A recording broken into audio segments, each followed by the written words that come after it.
I'm Dr. George Baxter-Holder for Life the Basic Manual. Today I want to talk about forgiveness.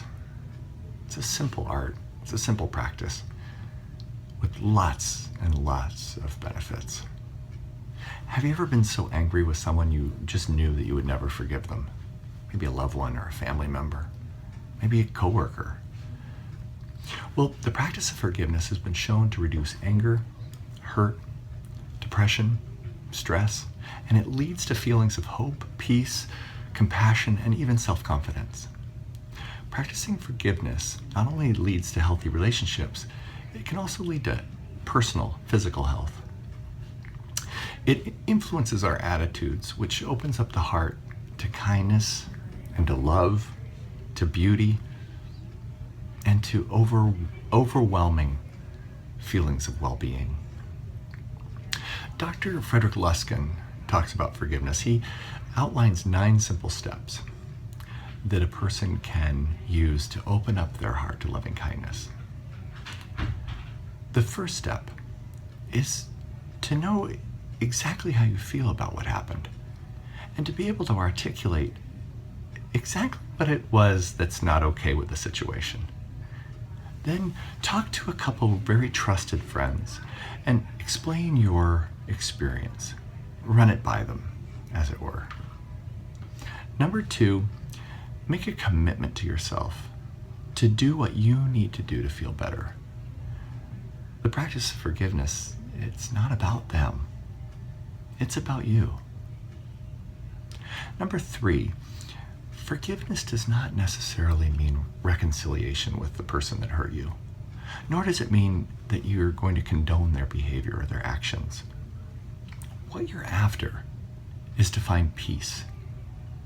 Forgiveness can be defined as the peace and understanding that comes from blaming that which hurt you less, taking life experience less personally, and changing your grievance story, changing that story that you tell over and over again about the wrong. Number 4, get the right perspective on what's happening. Recognize that your primary distress is coming from the hurt feelings, the thoughts, and the physical upset. It's coming from the feelings about what happened. It's not coming from what happened 2 minutes ago or even 10 years ago. Forgiveness helps to heal those hurt feelings. Number 5, at the very moment that you feel upset, practice a process that can help soothe those hurt feelings and manage your body's fight or flight response. In one of the other videos, I talk about simple meditation techniques. One of the techniques I use in day-to-day life, especially when stressful situations comes in, is just to breathe in love and let go of everything that doesn't serve me. Just that simple breath can help soothe any hurt feelings.